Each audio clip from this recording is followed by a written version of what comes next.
What's the sim racing thing y'all went to? Oh boy! Oh, I think I'm gonna use that for the intro. I don't think you are. I veto that one.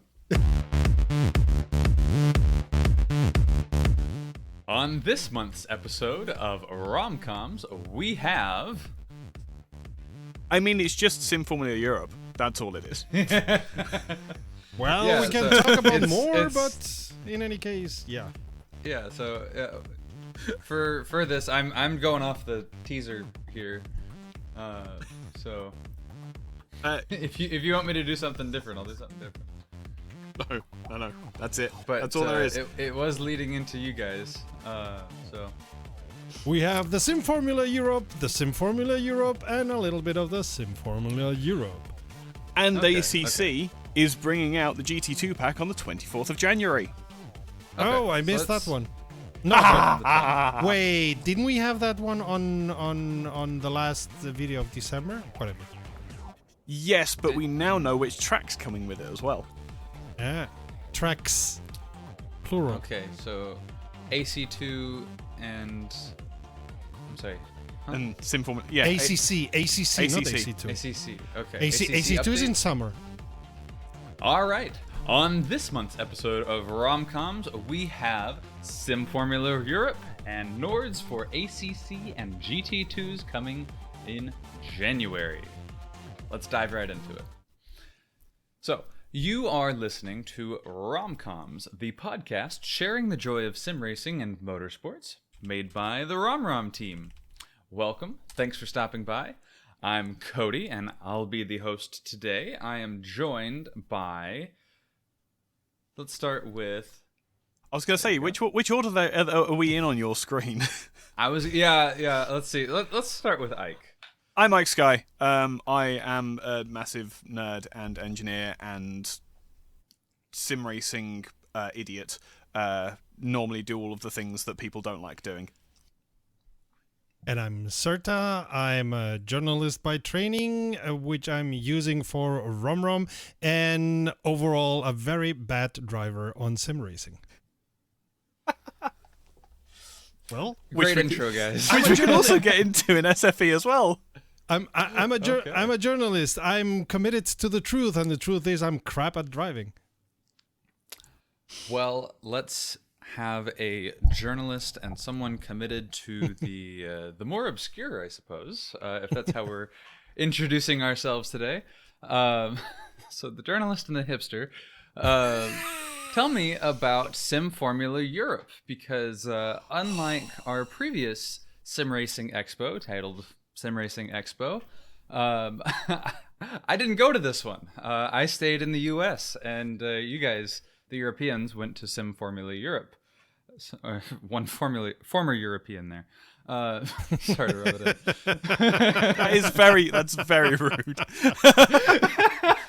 Literally half of my conversations with everybody there was like, I wish we were still in the EU. I really don't like my blue passport. I hate everything that I had to do to come here. And it was not only Ike, but also the other Brits that were there. Oh yeah. It's literally an everyday conversation when we're over there. It's just, what on earth were we thinking? Obviously not we, but the UK as a whole. What were we thinking? At what point? Anyway, we're not here for politics. We're here for sim racing. Sim Formula Europe. I noticed a couple of trends that I already had started noticing at the Sim Racing Expo. One of them is wheel companies are starting to differentiate between the rim, the external part, and the button box. Like Assetec already did it at the Sim Racing Expo. Like you can mix whatever button box you have and put another rim on it, or and Cube Controls had it massively this time. Like they showed us, and you can see it on the video that we did about them. They showed us that these are the rims. You can use a leather, you can use Alcantara, you can use whatever you want, and these are the button boxes. So knowing, as Cube Controls told us, that these things take about a year to do, but Cube Controls has worked with Acetec, so maybe they took the idea from Acetec and ran with it. Because this is something that we're seeing more and more. Another trend that we saw was that now many of the button boxes have these combined rotary, joystick, and button at the same time, which I'm of two opinions on that. It's a good idea and a bad idea at the same time. And one massive thing that we saw, and this I have to preface a little bit. Sim racing and motorsport have always had a relationship. I would say until latest, this relationship was one way. We in sim racing were looking at motorsport, drooling over it, and of course, simulating what they were doing at motorsport. But what we already saw at the Sim Racing Expo, SimRep, Cosworth went to SimRep and said, hey, can you make a wheel, a sim racing wheel that is as similar to our normal Cosworth wheel as all the ones that we're using? That we realized at the Sim Racing Expo. But here it was like Honda went to Cube Controls and said, hey, we have the Honda Civic GTR, I think it's called. Do a wheel that it's like that. Or Mercedes AMG went to them and said, oh, can you make a wheel for our gentleman racing car? And then use it also for sim racing. We know that with Cube Controls, there's something coming that where motorsport came to them. So what I'm seeing, and I think this is a trend that started on the pandemic with the lockdowns, and I think it's going to continue, is motorsport. It's looking at sim racing and has now become completely aware of sim racing. Like we had before Tony Kanaan or Max Verstappen and so on, who were sim racers and racers. Like they were racers in real life, and when they got off the real car, they went to the rig because they could not stop racing, which is great. I mean, if you have a passion, follow it wherever you are. But during the pandemic, during the lockdowns, and afterwards, I think motorsport has turned around and seen, of course, there is a market for our products there. Let's not forget, we are in a capitalist environment, and a market is an important thing.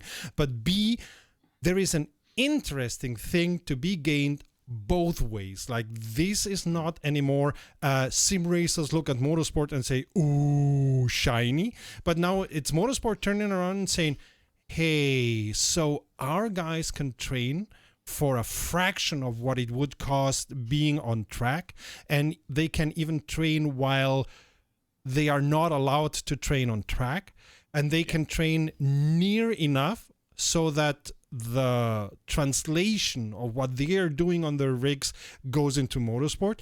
Hey, let's look into that. Oh, and there's companies doing specialized stuff. Let's talk to them. So I think this is a big trend that already started. We saw it majorly at the Sim Formula Europe. By the way, I'm not saying too much. It seems that the Cosworth SimRep collaboration is going to continue with other products. So we are very happy for SimRep, because they are a very small company, and a very small company having a lot of success is something that I love to see. So I think these are the three trends, two small-ish trends, and the big trend that I would say, at least it was my feeling, came out of the Sim Formula Europe. Like they were not started there, but it's something that I noticed. Yeah. Okay. So that's very interesting. What is, perhaps besides the ones you've mentioned, Cube Controls and SimRep, perhaps what did you see there outside of those that might have also led you to feel this? I'm curious. Is it just those two things, or was there more represented? we had a lot of conversations that were very much off the record. Put it that way. Okay. And obviously not wanting to Say too name much. names and drop people in it. There's a lot. Basically, every single manufacturer of hardware, let's put it that way, that we went to had some kind of collaboration with a real life counterpart. Every single Gotcha. one. Wow, okay. Even when we were talking with Marcel Offermans regarding the last garage, the first thing that he said is, "I have made this thing. Yeah, people are already asking to license it for their pro teams, and things like that. There is such a massive shift now."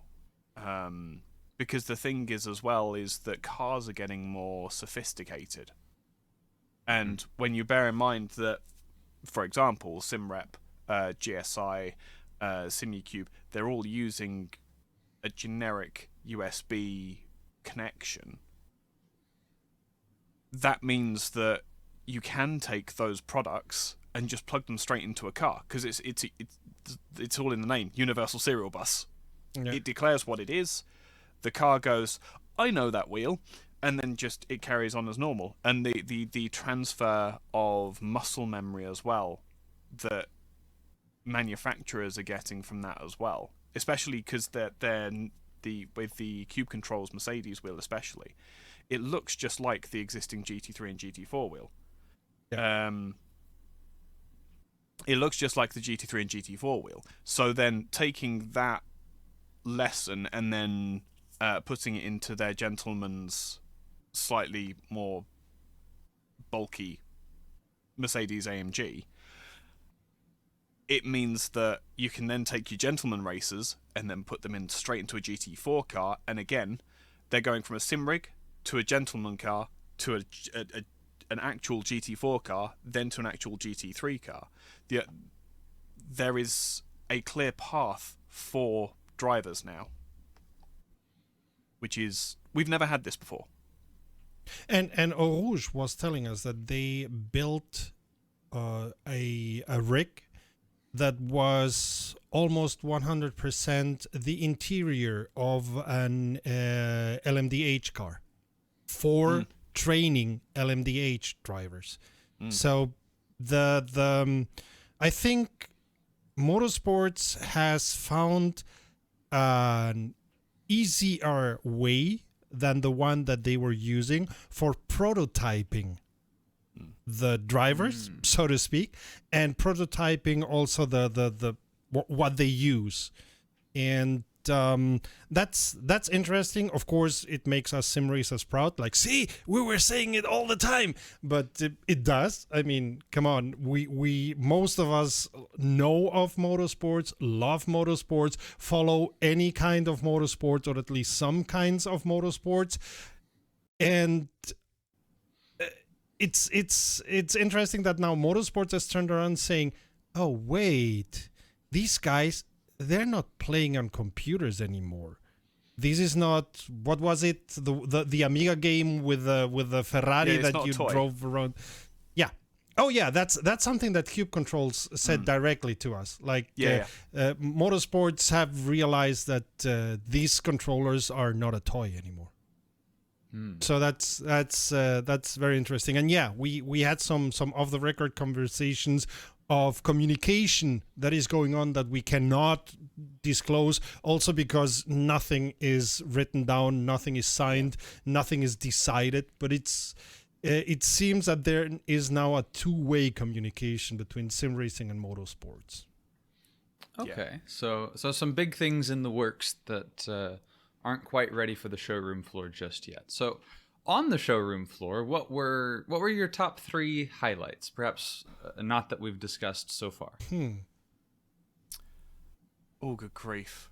Oh, I know one highlight for Ike. Oh no, you know one highlight for me. Oh, good grief. Oh, good God, yeah. ImSim was one of them. That has a story attached to it as well. He was on the first time he was on a what do you call it, motion rig.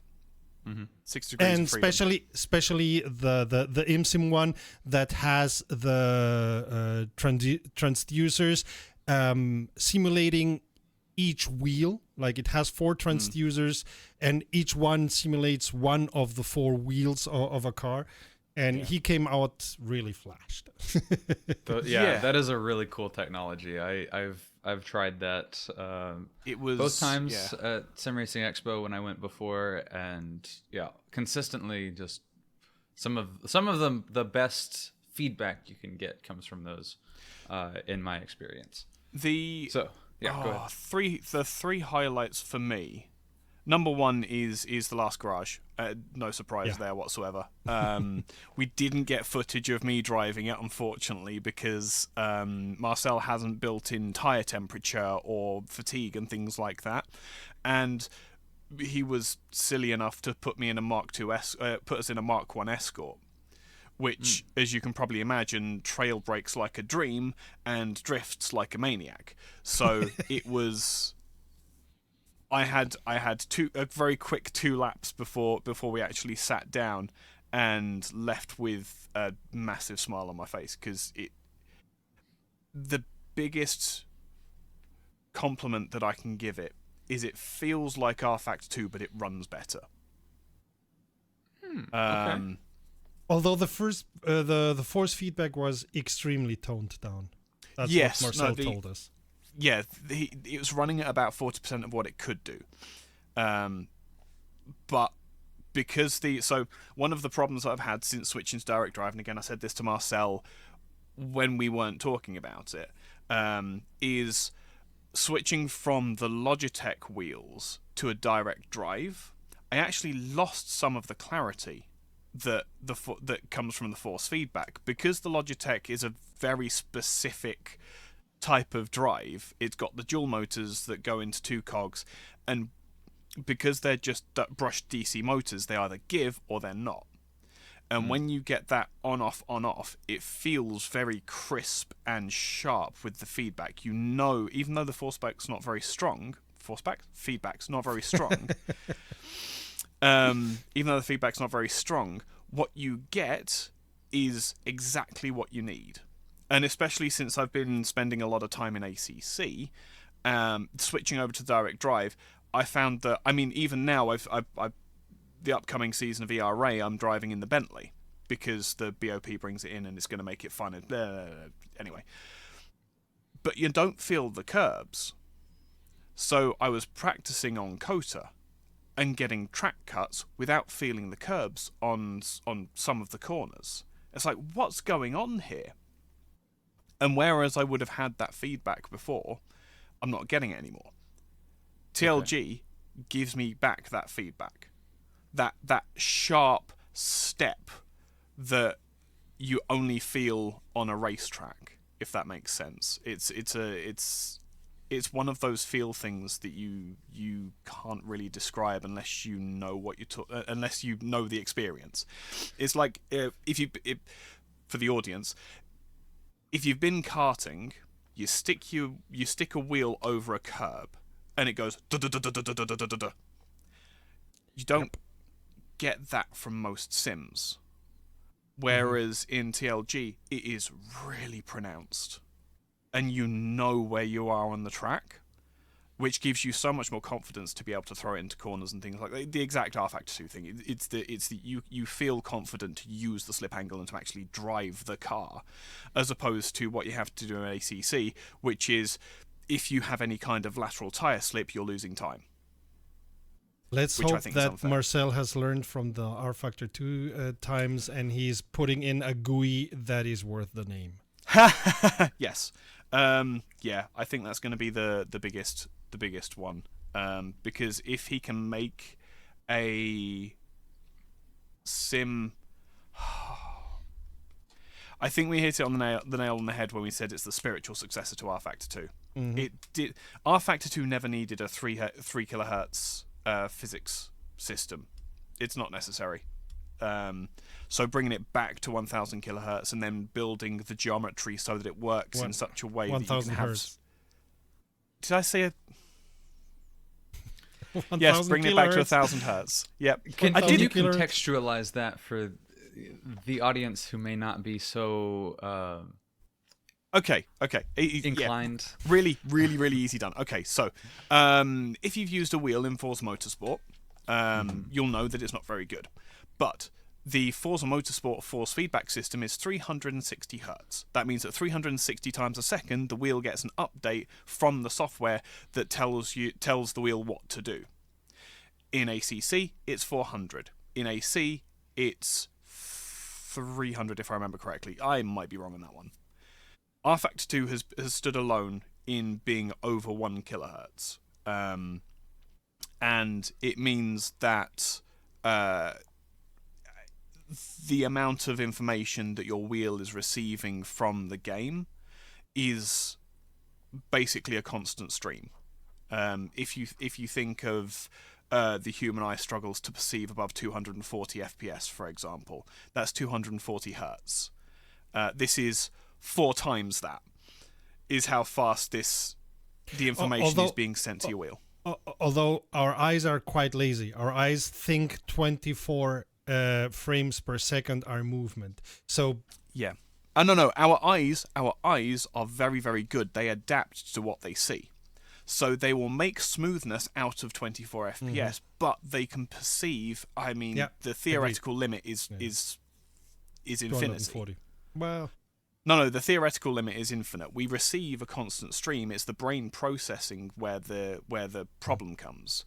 Once you get above 240 and 300 FPS, there's diminishing returns, but there is still an actual difference between 240 and 360, or 360 and 500. There is still a difference. It's just not perceivable by eye.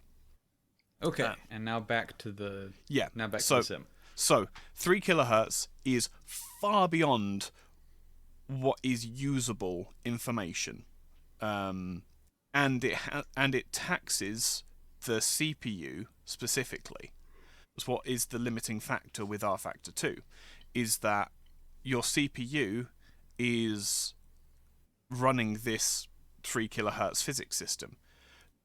Taking that out by a third means that you don't have to have a supercomputer to be able to run it, or a ridiculously overclocked single-threaded weapon of a CPU.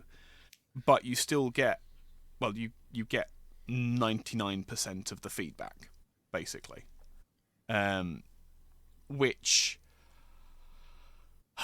I'm very excited, as you can probably tell. So the physics were quite there.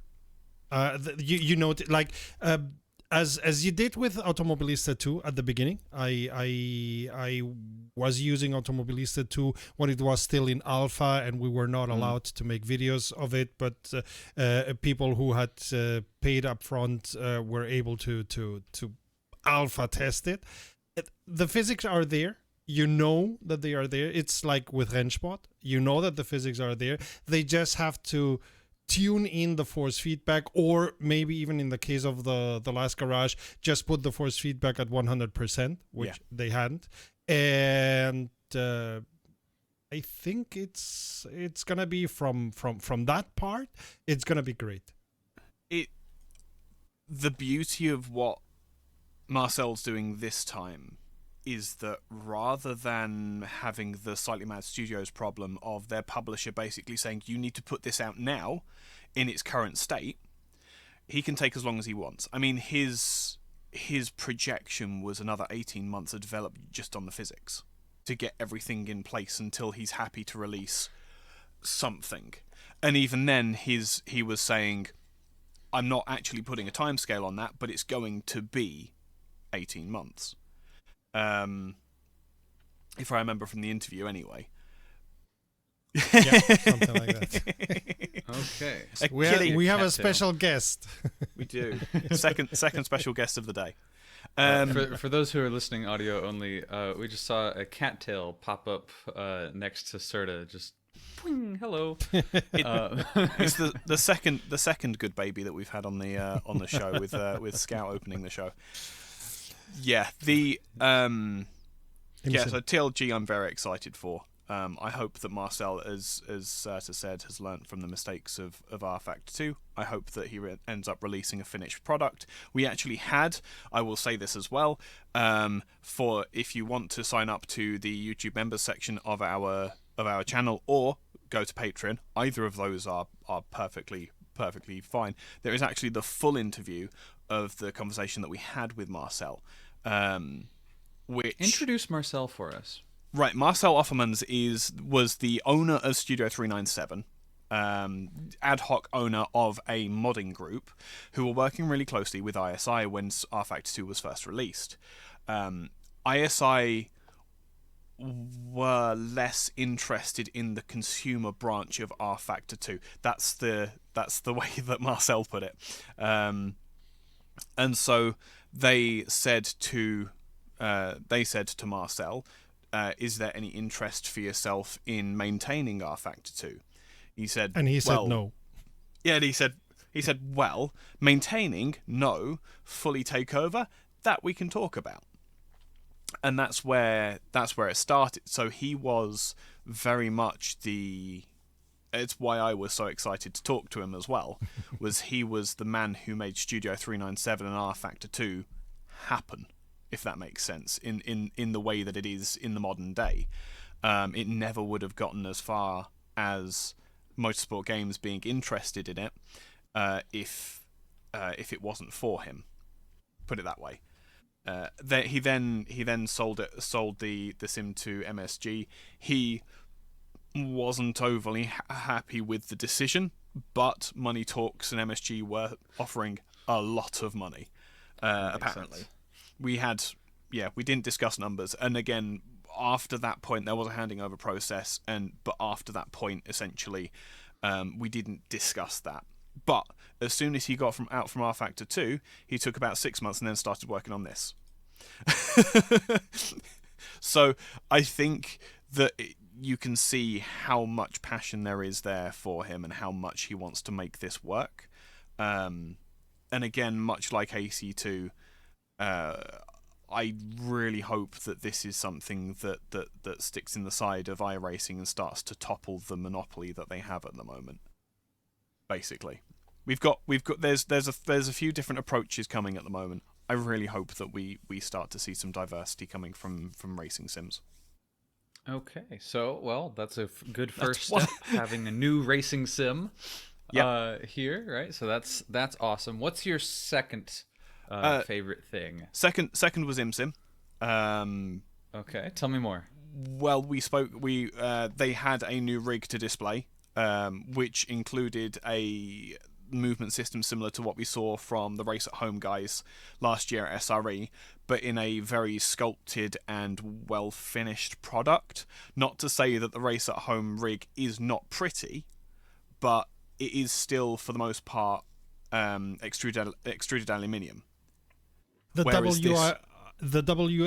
of ImSim is much bigger. Oh my goodness, yeah, it's night and day. I hesitate to agree with that, actually, because the ImSim stuff looks much better. It's almost too designed. Okay. If that makes sense. I'm going to contextualize that for the audience. This is an engineer saying this. I saw the thing. It's beautiful. Okay. It's absolutely beautiful. And you haven't seen the new one. The new one is the big one that's painted, yeah? The red one. No, it's we're gonna show you images. We're gonna show you videos after that. I called it the Marilyn Monroe of motion rigs because it's curvy and it's nice and it's I've seen that one. Okay. I said to Diego as well. If you look at it from the front, it looks like Tiago. Tiago. Yes, Sorry, Tiago. It Go, looks Tiago, like go. a cross between the Ligier LMP2 car and the Cadillac hypercar from the front. Okay. It's very, very, very, very pretty, and I'm would gonna actually... be having pictures put in place when people look at the podcast on YouTube. But oh my goodness, it's a very pretty rig, and it has absolutely been designed with competition in mind, because there's little bits of functionality, like the tail light, the brake lights turn on when you're in the sim. The brake light turns on when you're braking. So if you had, say, 6 or 7 of those lined up at a Rennsport final round or something like that, you'd be able to see the order of the cars as their brake lights turned on, and who has more confidence in the brakes and things like that. It's pretty and well thought out. They also had, I can't remember the name of their big rig. The Alma. So I had to go on the Alma as well. Which, and that one's not new; it's returning. Yeah, it's returning. The Alma is the one that moves also sideways, while this one Gara, it doesn't move sideways. It has the motion, but it doesn't have the sideways motion. What? But the Alma doesn't have headlights. No, no, exactly. No, but it has. The Gara has But, headlights. exactly. Tail lights. Yeah. I don't know. The Gara has. The Gara does have headlights as well. Yeah, but I don't think they're linked with the. Taillights. Yeah, but it does have headlights and taillights. It's just. So if you want to sim with headlights and taillights, build your own legal racing sim. Build your own. Make your own. Get an Arduino and code it so it works with SimHub. And when you turn your headlights on, have some LED strips at the front. The Alma, I jumped in it and was very unimpressed by it on first sitting, because it hadn't been calibrated or something. So I jumped in. It jumped into the 919 hybrid because I know how to drive the 919 hybrid, and was driving it, and I was turning, and then the feedback was kicking in and pushing my arms further. So I was overturning going into the corners, and obviously with like a 360-degree steering ratio anyway, that was a lot of turning I was putting in. I got off the rig and was like, I actually prefer the other one. That's like really weirdly, I actually prefer the other one. He was like, that doesn't sound right. I was like, I know. So we came back the next day when it was a little bit calmer, and he said, I've made some changes. I've had a little bit of a play, and see if this is any better for you. So I jumped back in the 919, and yeah, it's getting there. It's definitely less, because you're in a hypercar. You're not going to get thrown around like the suspension is yawing and going to and fro. Okay, describe your feelings. What's the emotions? What's that like? Oh no, it was still like? It was very much so. It is the most immersion that I have ever felt in a sim rig. Wow. Okay, that's big praise. Okay. I thought that I wasn't going to be impressed by the Alma because it's lacking some of the forces. I was entirely wrong. Because of the transducers and the feedback, and you're getting the feedback in different ways. You don't need as much actual actuation, which means that you can focus more on the driving, and you can respond more instinctively to what the car's doing, which is night and day, obviously, compared to the daily driver rig. But yeah, we actually had to get it dialed in and turned down, and we turned the minimums down, and there was a whole load of calibration that we ended up doing. We ended up spending about 20 minutes or so just looking through these settings. The amount of customization that you can do on the Alma is absolutely insane. But ended up getting it to a point where I was tuned into the sim, And yeah, at that point, once you've got it dialed in, oh, it's very good. It's very, very good. They did also have a slimmed down version of their rig, which was affordable. Obviously not affordable for me. And in the at the evening when I went to discuss, I don't know exactly, but maybe that they give us some material or something like that. There was somebody, like, they were closing shop and so on. There was somebody just, I think it was playing WRC on it, or one rally game on the Gara, not on the Alma, but on the Gara, and having fun like crazy, because of course rallying on a motion rig is even more intense. Makes sense. I have to change my third favorite. Ooh, okay. Well, that's perfect, because you're getting into your third favorite right now. I thought I was going to say the collaboration between SimuCube and GSI, because that's we're gonna have to upload like the raw footage of the actual interviews somewhere at some point, because the amount of nerding out that we were doing this time compared to SRE especially, the amount of nerding out that we could do, and that was the thing that I liked most about SFE, is everything was so much smaller and you felt as though you could have a conversation, whereas at SRE you had the LMP3 firing up, you had the other cars firing up, you had loads of people coming, which great for revenue, but it meant that you weren't really talking with people. You were just kind of shouting and hoping that you were understood.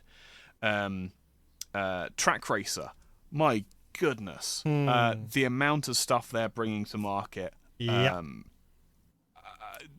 Video will be up on that at some point. They've upped the game big time. Okay, so that's your third favorite? Yeah. All right, let's dive into it. Go ahead. I was going to say, is this on your podium as well, Serta? Because we can work together on Track Racer. No, not that much. It would have been like fourth or something like that. So go ahead. Yeah.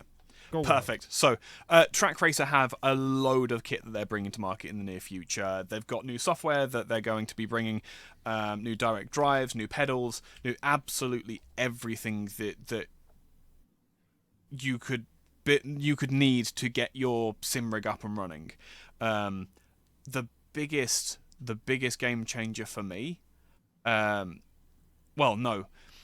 of the biggest, because they're even going as far as having their own monitors, which they say are their own monitors. We'll see. Yeah. But they're rebranded. Clearly. Yeah, but they aren't just stickers. They are actual Track Racer monitors, 49 inches for like €700 or something like that. Something fell over. Okay. Sorry. But the big one for me is their pedals. Their new pedals. I gave them a shot. The throttle and brake are run on load cells, which I've never seen before. Apparently, it's a thing that SimuCube have done, and it has been done before, but I've never seen it. The amount of customization that brings is absolutely next level. The feeling of the pedals as well, just absolutely fantastic. Something that I go on. And they have the same setting for their handbrake. Yes, and they have a load cell handbrake. Now, that was the thing that I'm literally writing a thing on now, but that's as an aside. That's the next thing that I'm going to try and modify and make happen, is my own hydraulic load cell handbrake, because that, it's so good. It's so good. We're getting to the point now where, they aren't toys anymore. They're not. Nope. We're not playing a game. We may as well be training for real life. I think direct drive has been an important changer there, because direct drive brings more sensibility. One thing is the power, the Newton meter and whatnot. But what people don't realize is, for once, Newton meter defines the power, the torque that these wheels do.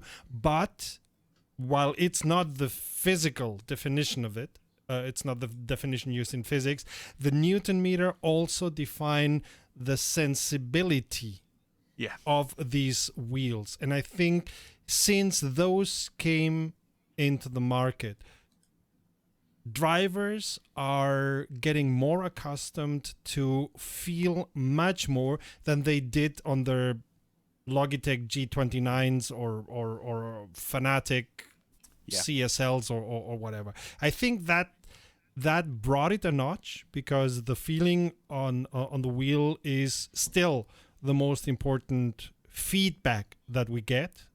Yeah. If you're not using transducers for every wheel like IMSIM does, for every tire, I mean, like IMSIM does, which is a great idea. I love that idea. I would buy myself an IMSIM rig just because of that, if I have the money, which I don't. I think DD changed that and has moved everything into it's gotta feel more real. I agree and disagree. I don't think that the big push to direct drive has necessarily... I don't think that's the reason. But I think that because the other manufacturers feel as though they can do something now, like, because you take a 1 kilo or a 1.5 to 2 kilo wheel and put it onto a Logitech G29, you're going to lose all the feedback because it doesn't have the torque to be able to rotate it. Direct drive aside, like if you put it onto a Thrustmaster, which has closer to 4 Newton meters, you've got a much better chance of... I'm going to have to turn the light on in a second. You've got a much better chance of actually still feeling the feedback through it. But because we're going to direct drive and the minimum feedback that you're getting, or the minimum torque that you're getting there is 5 Newton meters, it's allowing people to get hold of a cheap... It is not cheap in the greater scheme of things. Money is still money. But a cheap direct drive in relative terms, and then the world is your oyster as far as wheels are concerned. 2 kilos of rotational mass on a 5 Newton meter wheel isn't going to make as much of a difference as it would on a 2 Newton meter wheel, and with the direct drive as well. So yes and no. I do believe that these wheel manufacturers especially feel empowered now to push harder, and because they are pushing harder, the real world is seeing that, or the real world of motorsport is seeing what their hustle is, and then they're rewarding that hustle with business. And so it then is becoming a bit of a snowball effect where the sim racing is proving itself to be as legitimate as the real racing, and so the real racing is giving the sim racing more business, which then proves their legitimacy even more. All right. Awesome. And we have entry level systems like Turtle Beach, which we're presenting on the news, or for those who are watching this, we presented on the news last Sunday. Which at the end of the day, it's an entry level system for $650. Like, I know $650 is still a lot of money, but it's a complete package with a button box, a wheel, a base, a direct drive wheel, by the way. Exactly, and that's where I was going. It's a direct drive wheel. It's not like you can forget all your gear wheels or your belt wheels. They already went direct drive. Like, forget everything else. Entry level now is direct drive. I suppose it's not going to be a 17 or 30 Newton meter, but you go either direct drive even for entry level, or you can forget it, which is very interesting. And I was expecting the world of sim racing to go there. I just didn't expect that it would happen so fast. Fanatic told us on 22 they were not producing anything else but direct drive wheels, and the world around them has gone the same way, which is understandable. But as I said, I didn't expect it to go that fast. Yeah, you mentioned the Turtle Beach one as well. I would love to be able to get my hands on one of those. Yeah, just to try.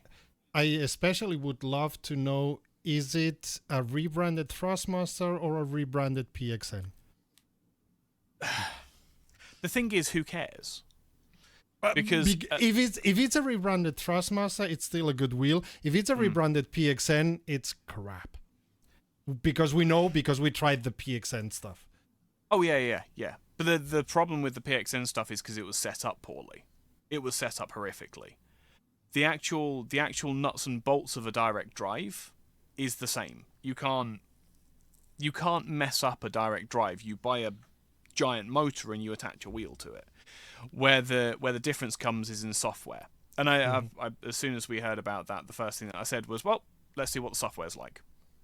Because even Acertech, who, let's face it, owns the water cooling segment of the PC market, they bought the SimuCube software. Gave up is the wrong word. Elected to buy software rather than making their own. Well, because I mean that's what we've seen with Acertech. They know what they can, they know what they cannot, and therefore they concentrate on what they can, and where they cannot, they just choose partners. SimuCube, or they said, well, we will never be able to do wheels and rims for everyone, so let's offer all other wheel companies that want to go with us a way to work with us, and that's, as I'm not surprised, a very intelligent way to do it. Yeah, exactly. We'll have to see what Turtle Beach comes up with, but I think having the whole package with a data display and a button box included, it's a very, very good unique selling point. Yeah. Really, really good unique selling point. You need slightly more space to get it set up, but you're never going to run out of buttons. You never have to worry about if all you're going to drive is ACC or Automotive Ballista 2. The only thing that with AMS 2, the only thing you have to worry about is a shifter. And it's Xbox compatible, which is also it's also an important selling point. Oh, that's interesting. So that means. So it's look what I brought you. I found for look what I brought you for the next three birthdays. Now that you're playing. Yeah. What is it? Forza on Xbox? I'm not very Direct Drive Forza, baby, ultimate realism. I don't. But there's Assetto Corsa. ACC's on there as well. Exactly. Yeah, ACC's on there as well, which is a much better choice. You're playing Forza all the time. Don't you want to play this Assetto Corsa Competizione? Here's a wheel that will go well with it, or whatever. It's quite entry level, and making it PC and Xbox compatible. What are the numbers of Xbox in the US compared to PlayStation? Pass. Are there higher? It's popular. I would say it's marginally more popular than it is worldwide because, America. Yeah. But it largely follows global trends. Okay, so because I was generation. For me it was interesting that it was Xbox and not PlayStation, but I suppose as it's a US company they went. Oh no, it's way easier than that. So PlayStation charge a flat fee to include a PlayStation compatible chip to make the wheel compatible, whereas Xbox don't. If it's compatible with PC, it's now compatible with Xbox. So it's money. Yeah.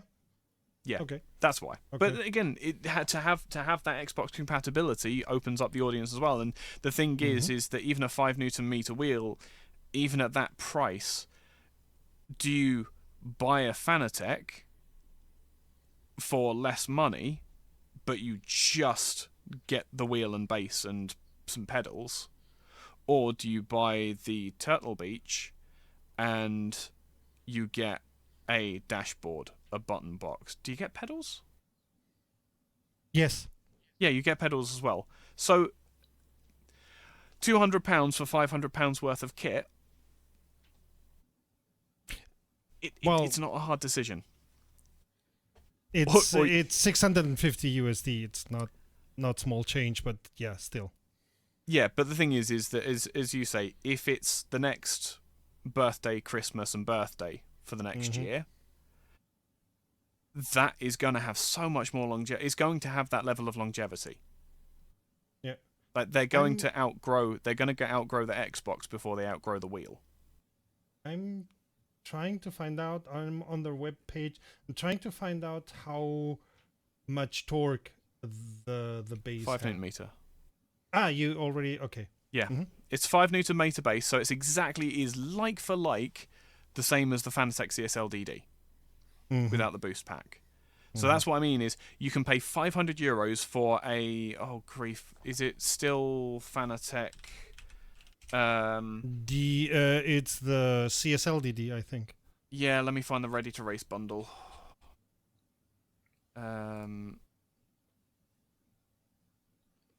Anyway, for the cheaper one. Yes, so the cheaper one, if I remember correctly, is somewhere around €500.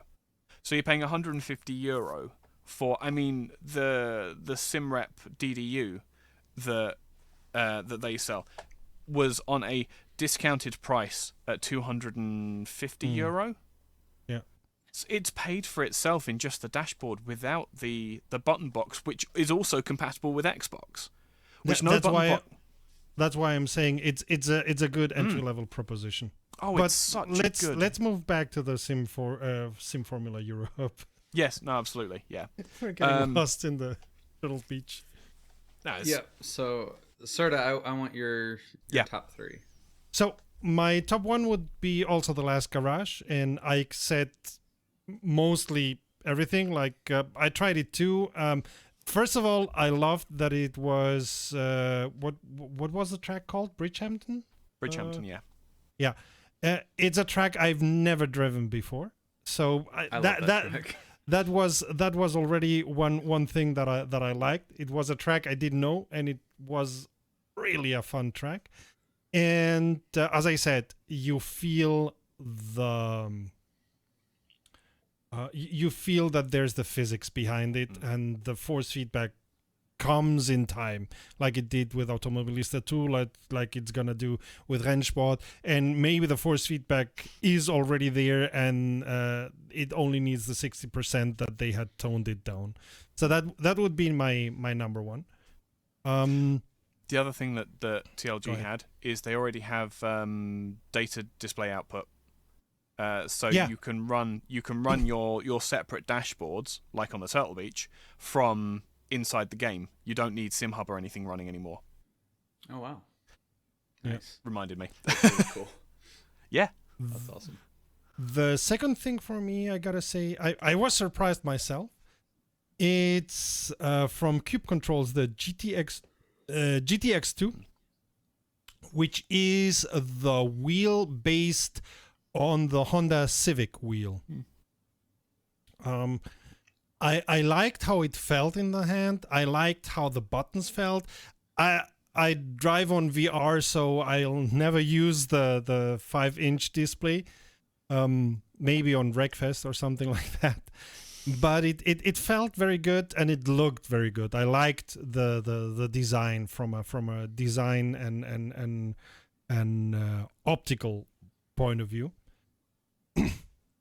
And the third thing, and that's coming from left field, SimRep had their P9XX, I think it's called. Yeah. They had made a special version of it with separation of the different layers of the wheel. It was only for display. Yeah. And they had it on the plexiglass. And it was very nice to see. Like, if you looked from the front, it was just a P9XX. But then when you moved to the side, of course, you saw the different layers. And I thought it was a great idea to promote the engineering of your product. And SimRep are an engineering company. These guys love their engineering, and they're fiddling with electronics and all that, and it's clearly noticeable. So amongst the many interesting things, honorable mention, the atmosphere. I felt very well. I felt very welcome. The organizers were extremely friendly in our preparation for the Sim Formula Europe. Like, I exchanged mails and asked for this and that and the next, and they always reacted quite fast, reacted very friendly. And even when we were there, they recognized us because they had seen the videos, and we started talking, and we talked in between. So of course it's much smaller than the Sim Racing Expo. Clearly, for now, like half of it, maybe. Yeah. Knowing how big. Well, we weren't there on Sunday, unfortunately. But I'm not saying. I'm saying the exhibitors. Like, the exhibitors. Yeah, there's about half as many exhibitors. Yeah. Yeah. But so it's smaller. Yeah. It's smaller, and it felt, as Ike already said, relaxed. It was like, of course, I've been already to a lot of these expos. Cody, you are becoming also an old, accustomed expo visitor. Ike, So. Slowly but surely, but this was his second Sim Racing Expo, so he still was a kid in the candy shop, which is excellent. It's an excellent way to go through it. I always will be. We all will be up to a point. Yeah. But it felt quite easy. It was. I had also the impression that the exhibitors were much more relaxed.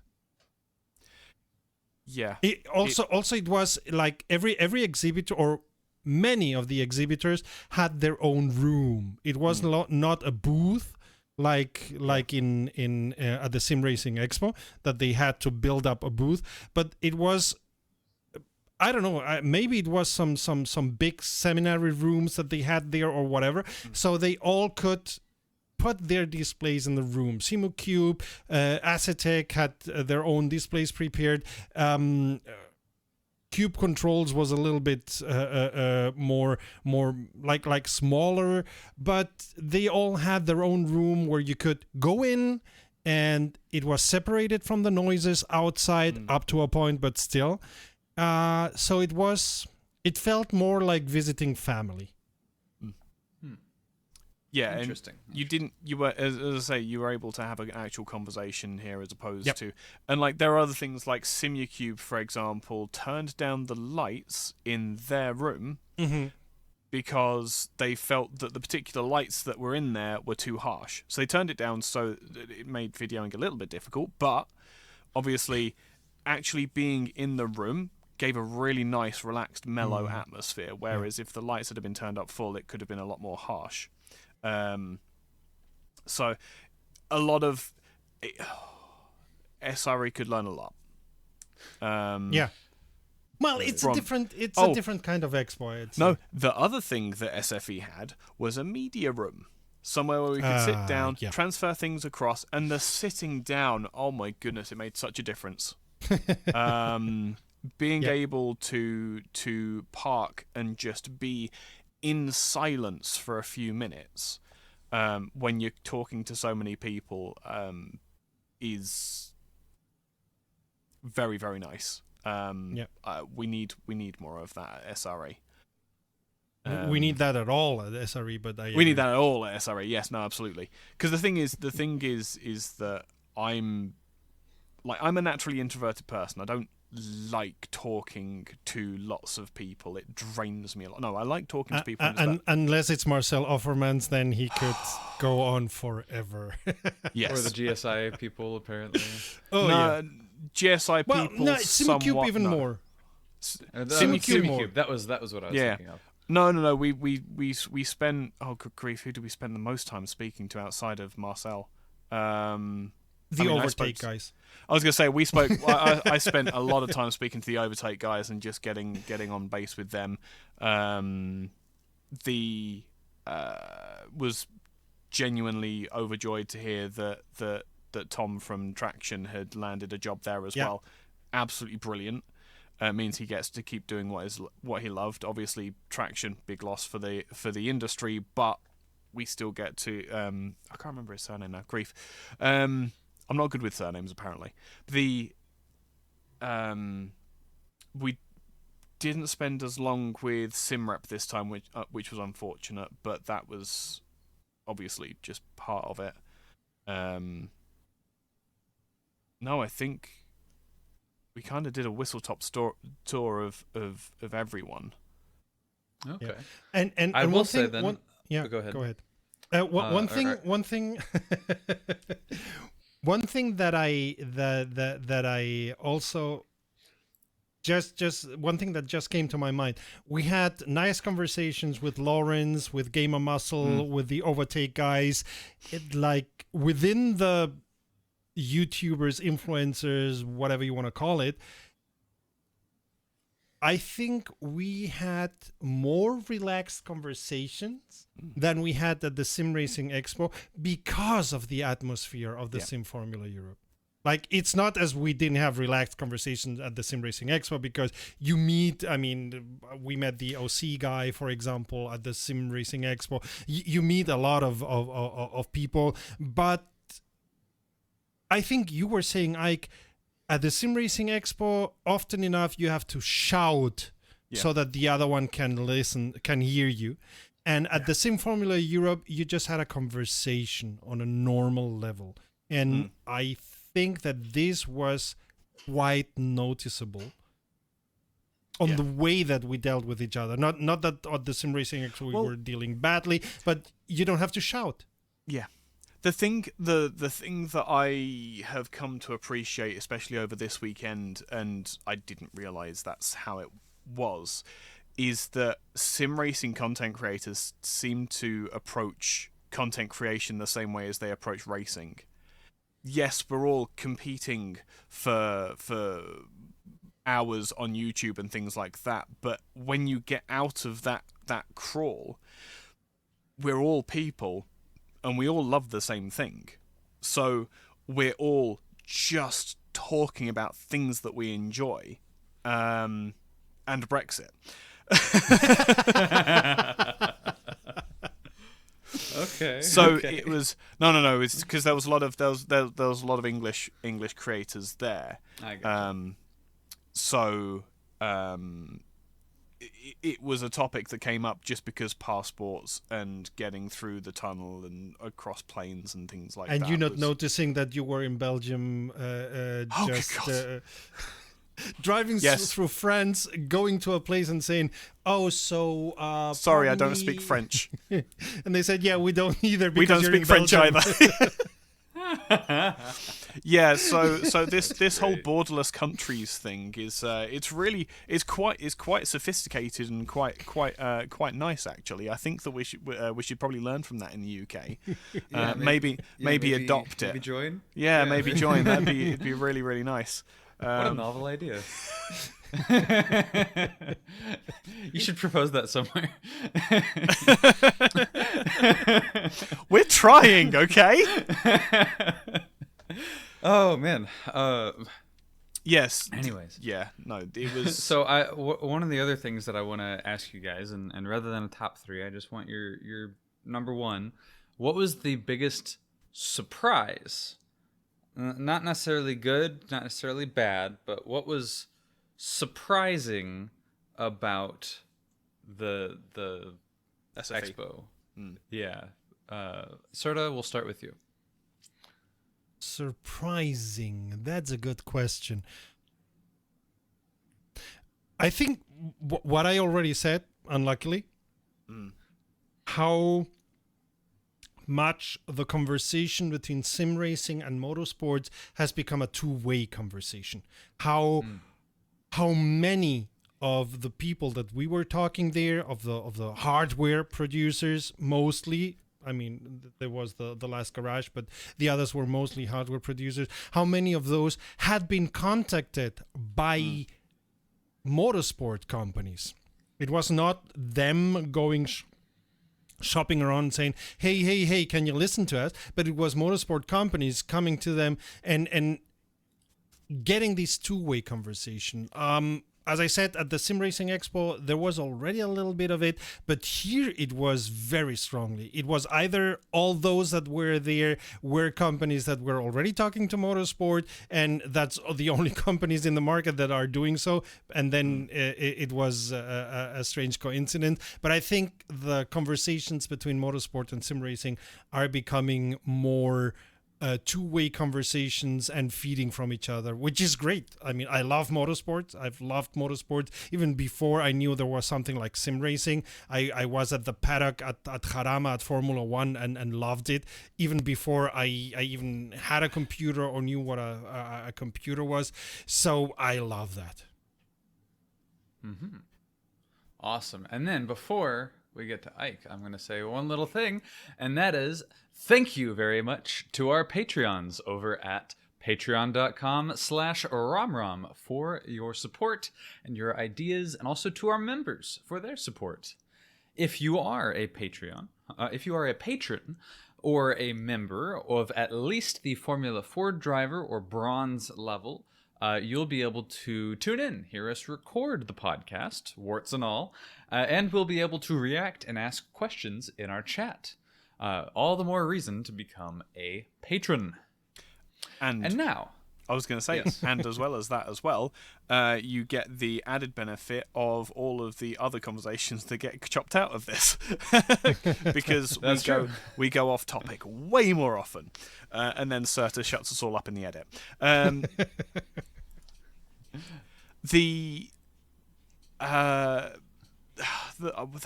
surprise to me, I think... SimuCube GSI?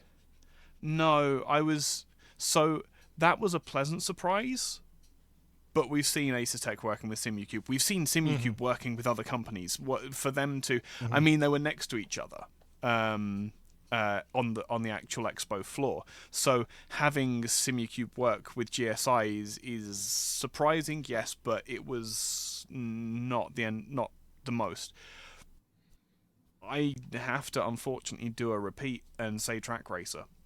The sheer amount of kit, and every time I thought, because obviously I was recording on the camera whilst Serta was having conversations. The sheer amount of kit that they're bringing to market is absolutely insane.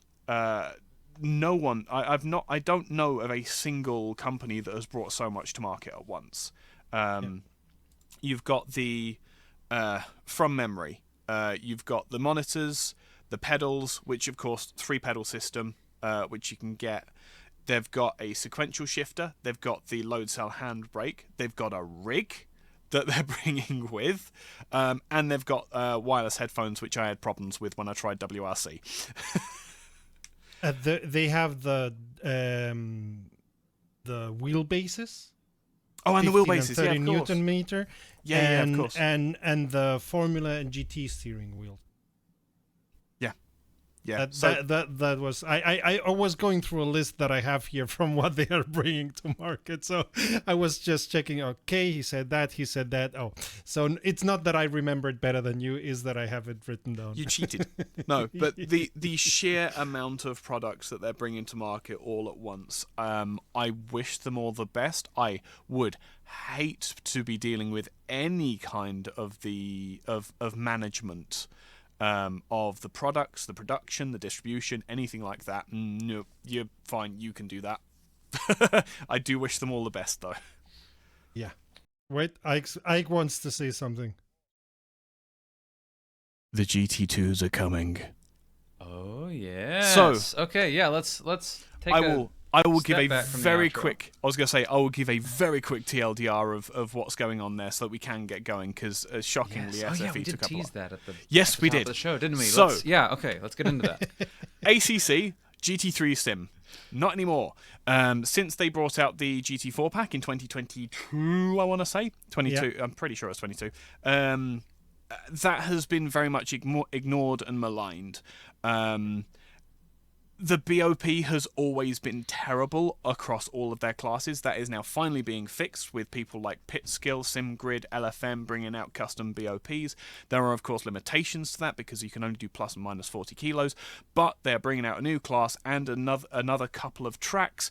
The suspicion is that it's going to be Red Bull Ring that's coming to, or A1 Ring if you are old. Österreich Ring if you're really old. Österreich Ring if you have taste. Well done, thank you. Managed to outage me on that one. I was trying to think of Österreich Ring as well. I'm unhappy with that. So Kunos, if you're listening, please give us Portimao instead, or in addition to Red Bull Ring, because my goodness, I need Portimao in another sim. It is I want such all a good the track. Asian SRO tracks. Yes, but that's we need another Sepang. discussion. Sepang is such a good track. Such a good track. Not my so favorite, good. but not my favorite. But I think we should discuss this in another. Oh yeah. podcast. That's not the point. There's seven cars coming in the pack, including 2 Porsches, the 935 and the 992. GT2s. Yes, GT2. Yeah, in the GT2 pack. Hopefully the BOP is good. You will see me driving around in a Brabham BT62, regardless, because American engine and English Brabham. chassis. Duh. Obviously, Americans and English are always really good at collaborating on things. We really are. We really are. Just look at our armies. But yeah, regardless of what track comes, the GT2 pack is coming. Now, I am going to, for the first time in a very long time, say please buy and drive this DLC pack. Kunos have put so much work into making their engine actually work now. And the GT2 cars are going to be a brilliant addition if people drive them. I will be buying it regardless. I'll be driving it. We can do a review, maybe. Leave us a comment if you wanna want a review of it. But they are silly 700 horsepower, less aero, enormous straight line speed monsters that sound and look fantastic. They've been woefully underrepresented in real life. Hopefully getting them into sim racing will actually get them some fair representation. If we can get some pro leagues going as well, see what these cars can actually do, it's going to be fantastic. Although differing opinion here, I rather prefer to drive the LMDH on Le Mans on Automobilista 2 than the GT2s at Nürburgring on Assetto Corsa Competizione. But to each his own. It's the Nords coming as well. Yeah, I forgot about that. Ay. I was more excited for the cars. I can drive the Nordschleifer in R Factor 2. Yeah. And it'll probably be better in R Factor 2 as well. Or in Assetto Corsa. Or in AC, or in AMS2, or in iRacing. In AMS2, you can even do the whole Nürburgring, the Südschleife, Nordschleife, and the Nordschleife. Yeah, no, that's everything. true. Yes, that's very true. Yeah. And the Südschleifer is very, very nice as well. I've watched a few live runs of that, and it's terrifying, just as terrifying as the Nordschleifer. Gesamtschleife, it's called. Südschleifer. No. When you put Südschleife, Nordschleife, and Nürburgring, it's called Gesamtschleife. Gesamt means the whole. Okay. In German. The whole ring. Yeah, exactly. That's terrifying. Oh man. But yes, the GT2s are coming. We are recording this a few days before it comes out. And I am very excited to do silly speeds along Paul Ricard Straight. That's about it as far as that's concerned. I dare say that opinions, gents.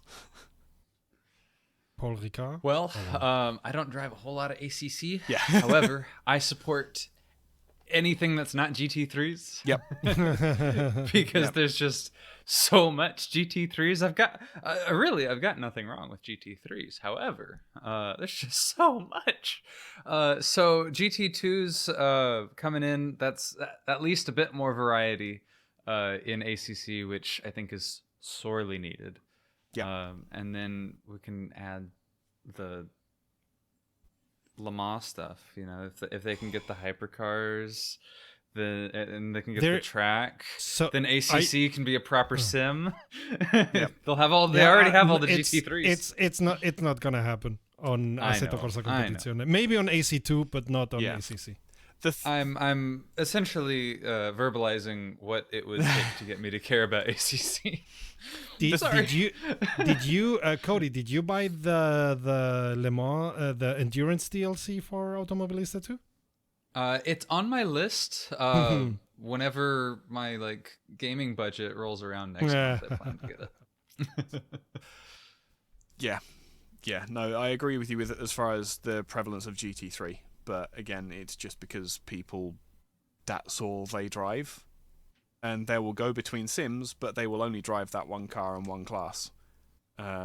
Because strangely enough, but I understand why they do it, but it's not my way of sim racing.